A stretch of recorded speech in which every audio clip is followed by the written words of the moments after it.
오늘 본문의 말씀을 보면 포도나무에 대해서 언급을 하고 있습니다.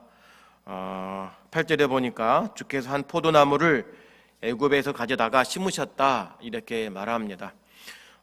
포도나무는 이스라엘 민족을 의미하고요, 또 오늘날로 말하면 영적 이스라엘인 저와 여러분 믿는 성도를 의미하기도 합니다.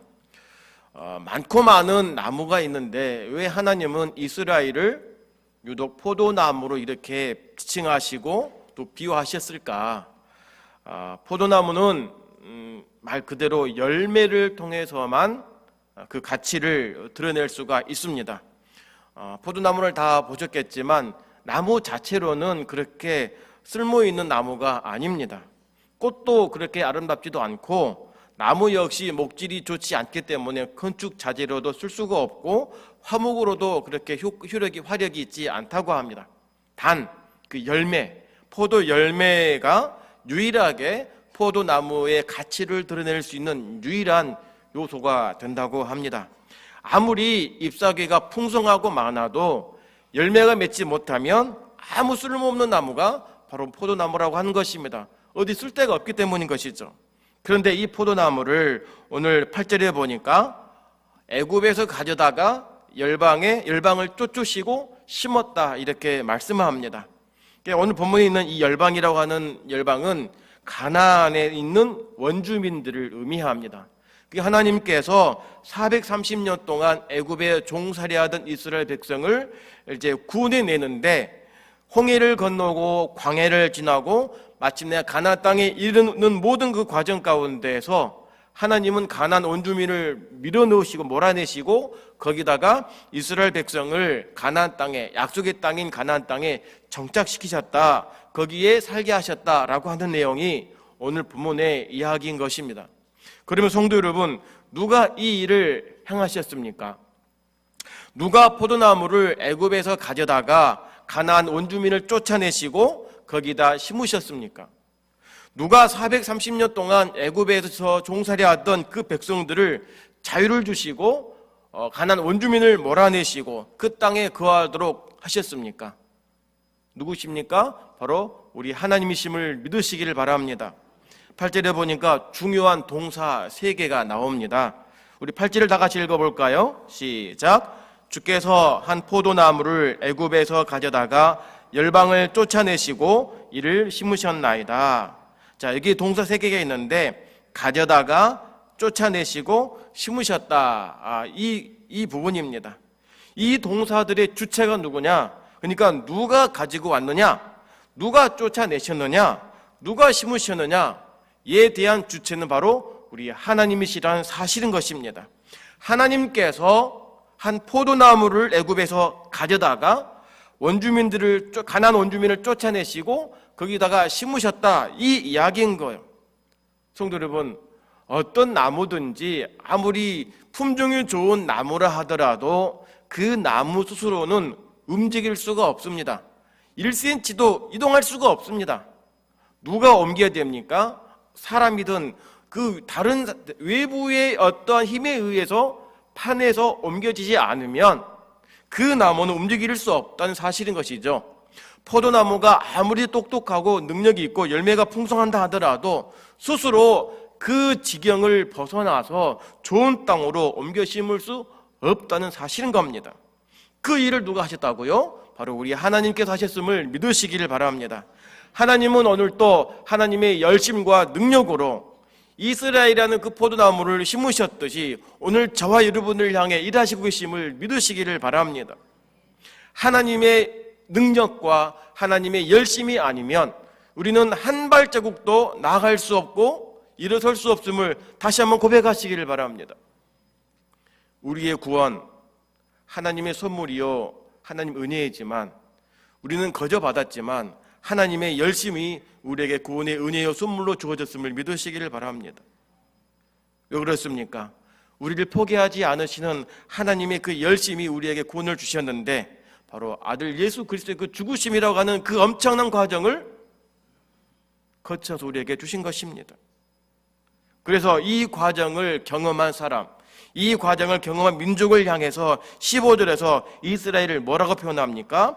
주의 오른손에 심으신 줄기라고 말합니다. 15절 보니까 주의 오른손으로 심으신 줄기요 주를 위하여 힘있게 하신 가지니이다 라고 말하는 것은 이스라엘 민족을 가리켜 말하는 겁니다.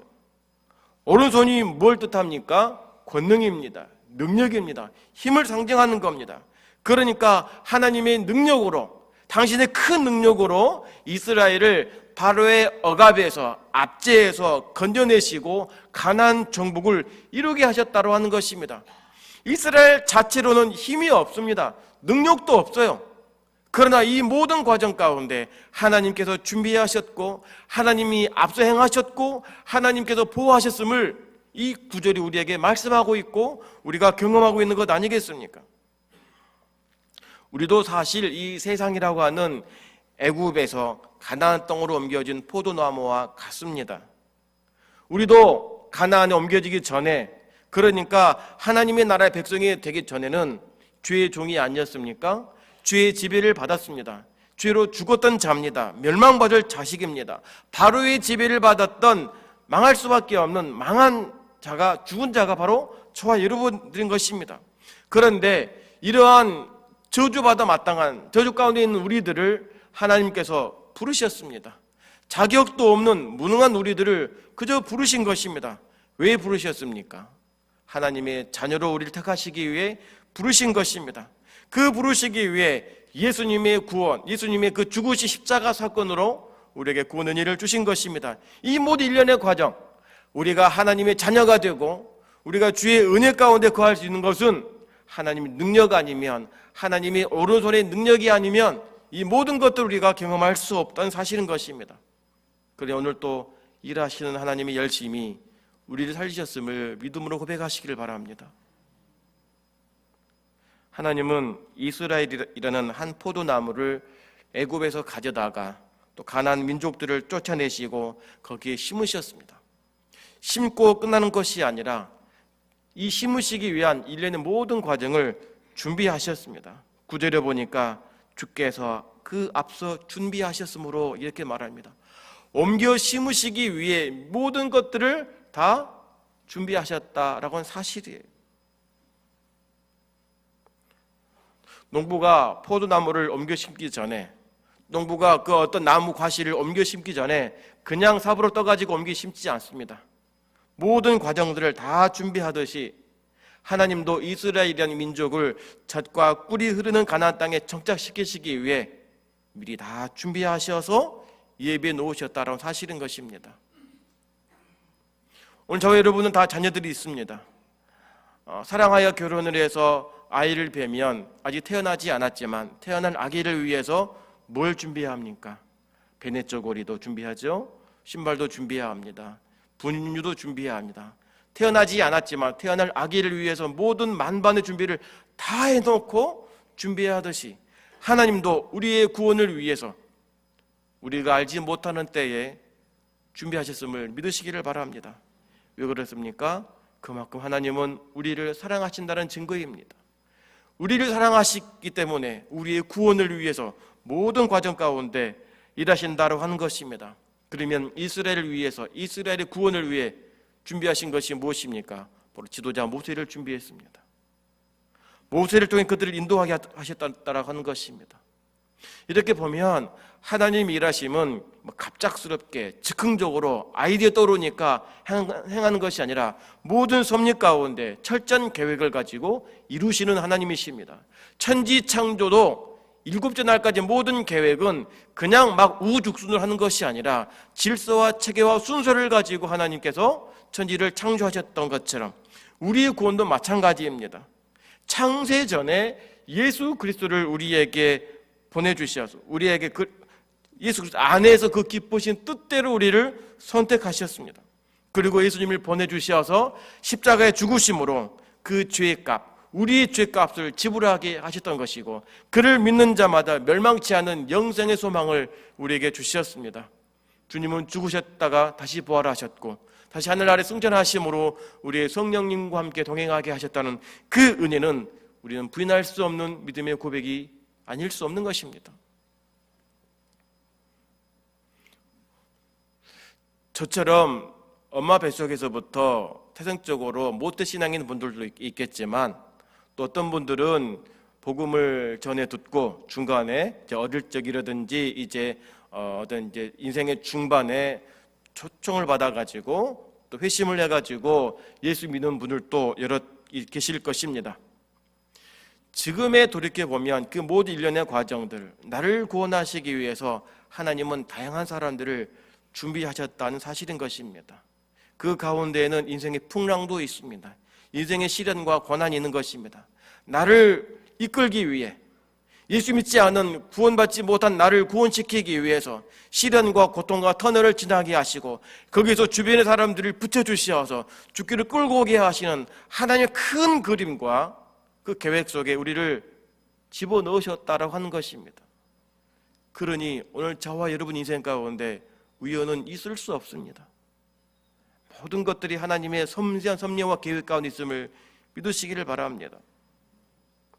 하나님께서 포도나무를 애굽에서 가져다가 가나안 원주민들을 쫓아내시고 또 그것을 땅에 심으시고 가꾸었더니 어떻게 됩니까? 여러분, 나무를 이제 옮겨 심고 열심히 가꾸면 시간 지나면 어떻게 됩니까? 9절에 보니까 그 뿌리가 깊이 박혀서 땅에 편만하다라고 말합니다. 이 말은 뿌리가 내린다라고 하는 것입니다.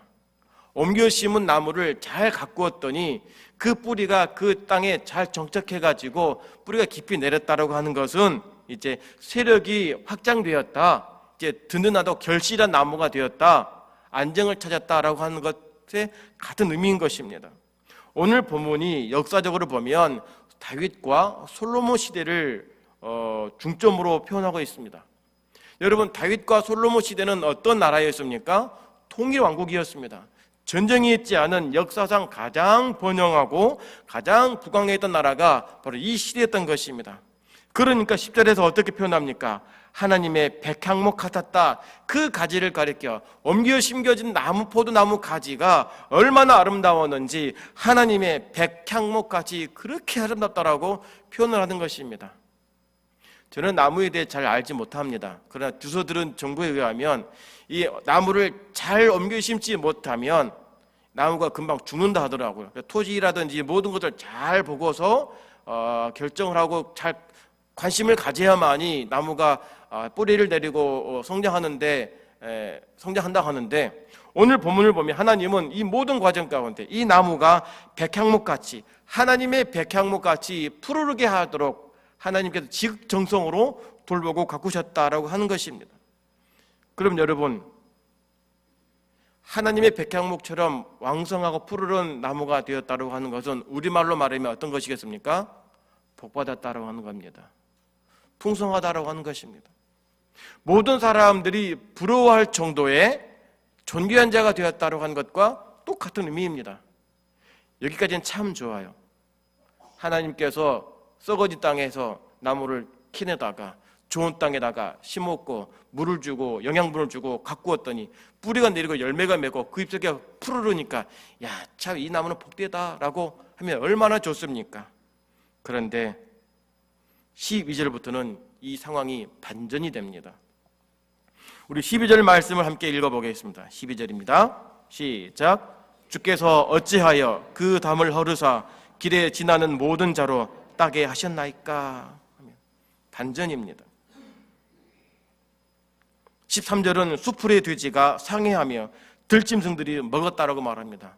수풀의 돼지는 멧돼지를 의미합니다. 이스라엘이 가장 혐오하는 동물들이 이 돼지와 멧돼지와 들짐승입니다. 이방인을 상징합니다. 그러니까 그토록 난폭한 이방인의 아수르가 와가지고 포도원을 짓밟아버리고 그 귀한 것을 다 탈취해 가버리고 사람들까지 빼앗아가 버렸다, 이 내용인 거예요. 이 전까지는 하나님의 복을 받아가지고 풍성하고 열매 있는 삶을 그렇게 부요했는데 갑자기 아수르가 와가지고 뺏어가 버립니다. 포로로 잡아가 버립니다. 포도는 짓밟아 버립니다.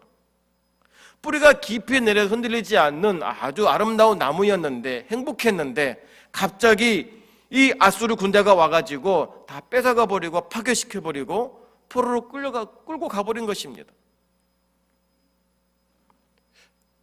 왜 이러셨을까요? 하나님의 계획 속에 그들을 나무를 가져다가 좋은 땅에 심겨 놓으신 하나님께서, 가꾸셔서 열매 맺게 하신 하나님께서 왜 멧돼지들이 들짐승이 먹도록 그렇게 내버려 두셨을까요? 하나님께서 힘이 없으셨기 때문일까요? 아수르 군대보다 힘이 약해서일까요? 그렇지는 않습니다. 이유는 단 하나입니다.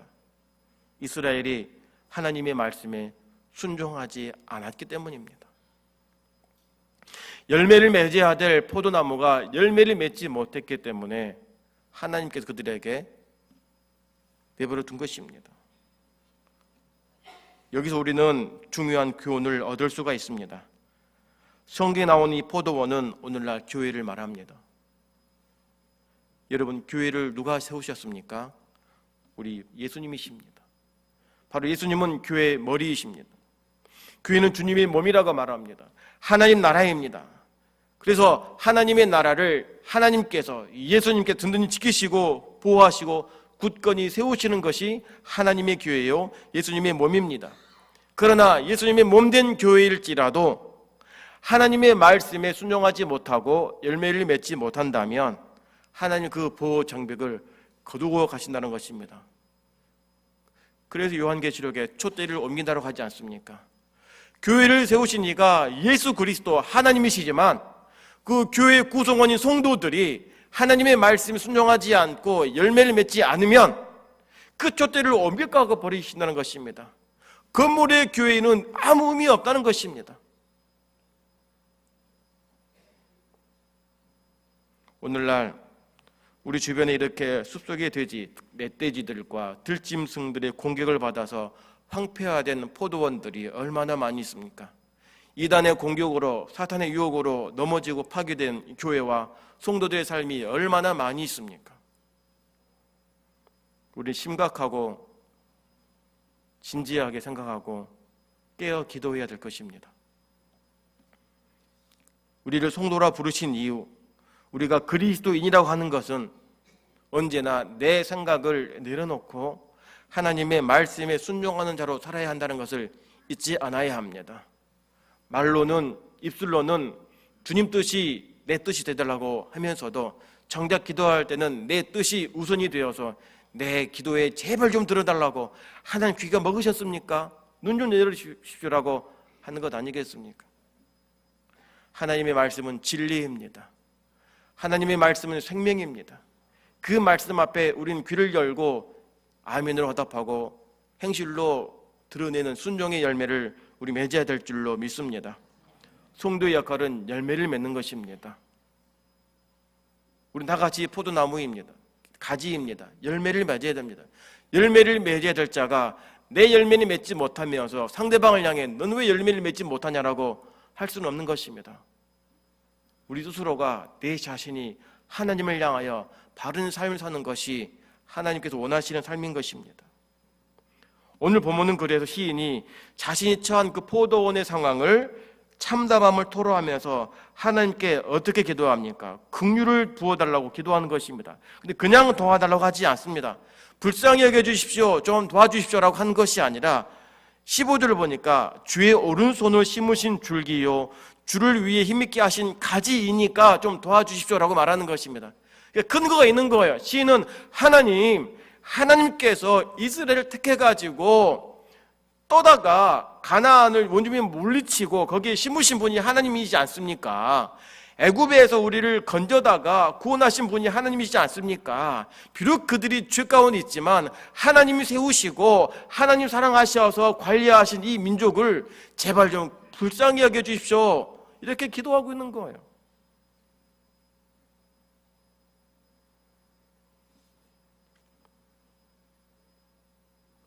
하나님께서 왜 이스라엘 민족을 애굽에서 구원해 내셨습니까? 그들에게 바라는 것이 무엇이 있을까요? 요즘 말로 죄송합니다, 표현이 좀 심해서 그들에게 뽑아먹을 것이 뭐가 있을까요?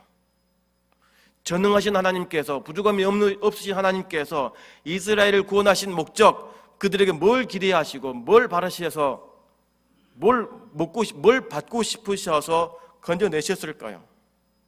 왜 가나안 원주민들을 몰아내시고 그들에게 약속의 땅을 주셨을까요? 이유는 단 하나, 주를 위하여입니다. 당신의 이름을 위해서입니다. 약속의 하나님, 신실하신 하나님의 약속은 내가 반드시 지킨다고 하는 것을 보여주고 드러내기 위해서, 난 살아있는 하나님이다라고 하는 것을 드러내기 위해서 일하신 것입니다. 성도 여러분, 오늘 저와 여러분들에게 하나님은 각양각색의 달란트와 은사를 주셨습니다. 왜 주셨습니까? 어떤 이는 찬양으로, 어떤 이는 여러 가지 기능적으로 다양한 일들을 우리에게 주신 목적이 무엇입니까? 왜 우리의 기도를 들어주시고 응답하시며 왜 그 물질을 통해 아름답게 선용하도록 하십니까?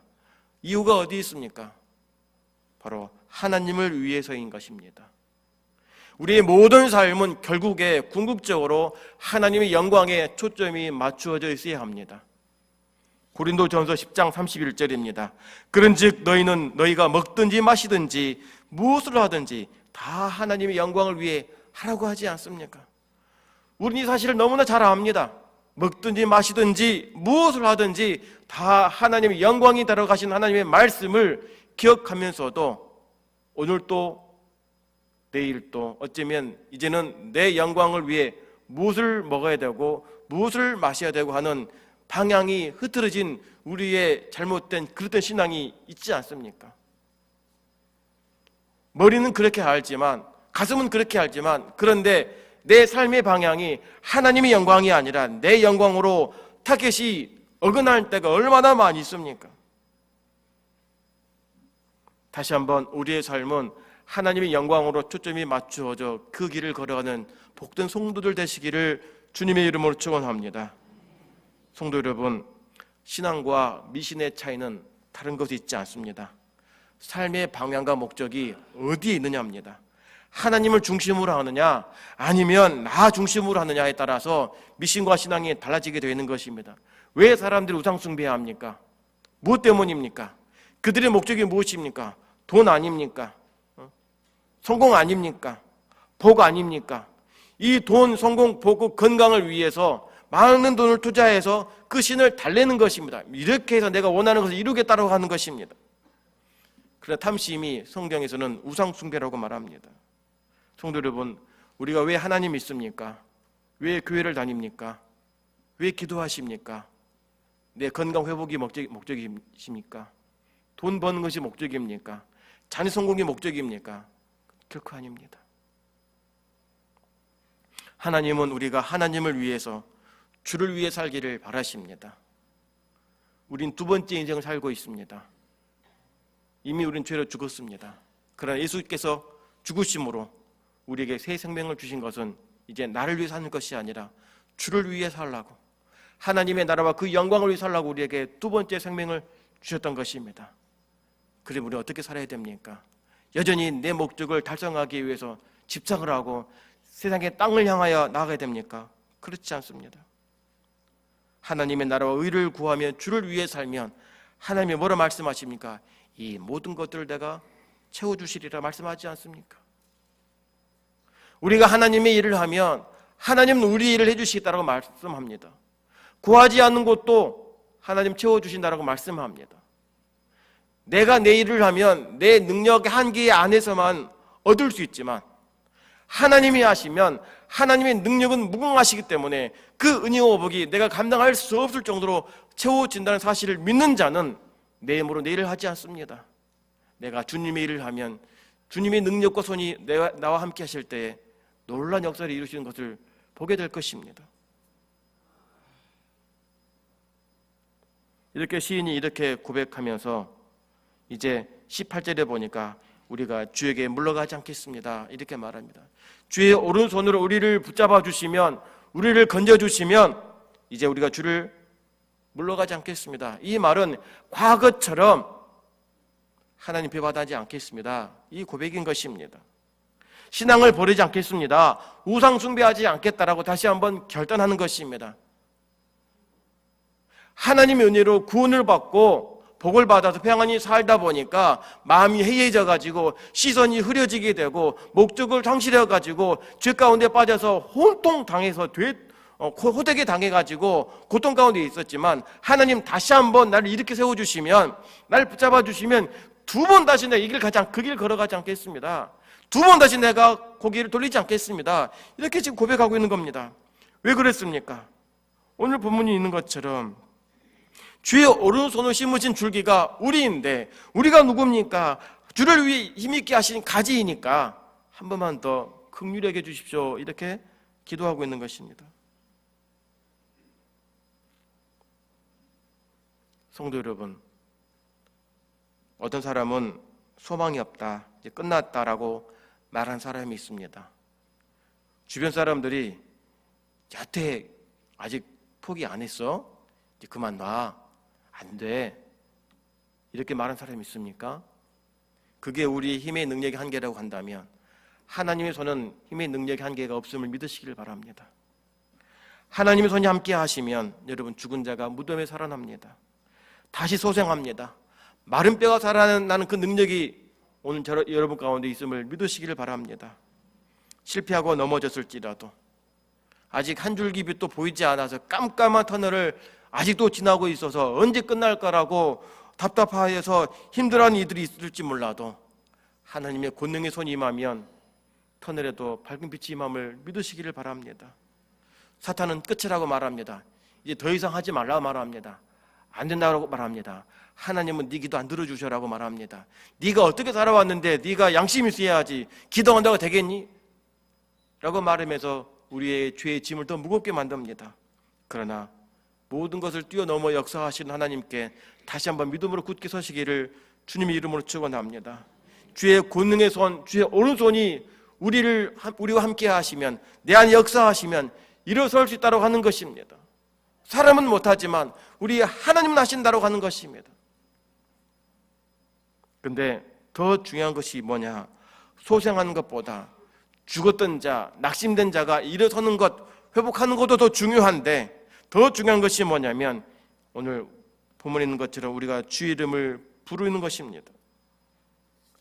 18절에 보니까 우리 함께 다 같이 18절 읽어보겠습니다. 18절입니다. 그러면 우리가 주에게서 물러가지 아니하오리니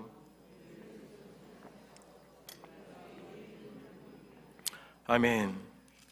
주의 이름을 부른다라고 하는 것은 주님을 찬양하는 것입니다. 다시 한번 날 건져주시고 회복하시면, 날 소생케 하시면 이제 내 입술이 주님을 영원히 찬양하겠습니다. 내 삶으로 주의 이름을 증거하겠습니다. 이 믿음의 고백인 것입니다. 여러분, 소생했는데 어려움 가운데 회복이 됐는데 타락해가지고 주님과 멀어진 자들도 있습니다. 그때는 위급하니까, 다급하니까 하나님 좀 살려주십시오라고 기도했더니 하나님이 좀 살려주셨습니다. 좀 나아지게 했습니다. 근데 간절했던 문제가 해결되고 나니까 어떻습니까? 주님이 필요하지 않는다. 마음이 해이해집니다. 긴장이 풀어집니다. 기도의 발걸음이 끊어집니다. 말씀 앞에서는 우리 심령이 식어져 가고 있는 것 다 경험하고 있지 않습니까? 저도 마찬가지입니다.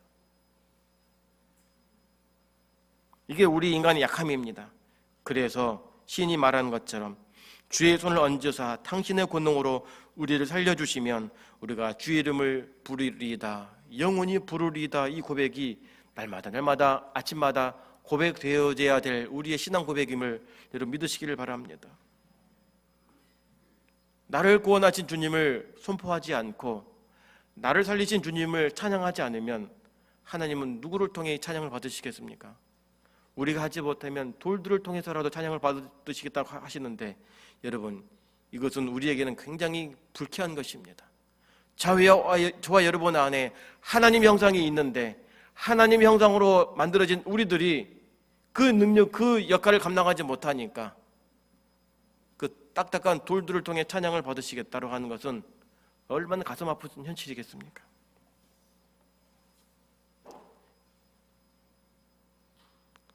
오늘 저와 여러분들은 오른손으로 심겨진 줄기요, 주를 위해 힘있게 하신 가지임을 믿으시길 바랍니다.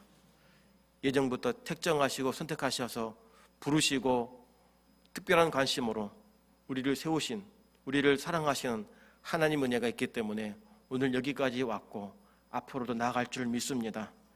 지금도 힘들어하는 이들이 있습니까? 얼음 가운데 있는 이들이 있습니까? 권능의 손을 의지하시기를 바랍니다. 능력의 손 붙잡으시기를 바랍니다. 그러면 하나님께서 소생케 하실 것이고 일으켜 세워주실 것입니다. 낙심하지 않고 끝까지 주의 일 힘쓰는 자가 되어서 믿음의 반열에서 주님의 영광을 드러내는 복된 성도들 되시기를 주님의 이름으로 축원합니다. 기도하겠습니다.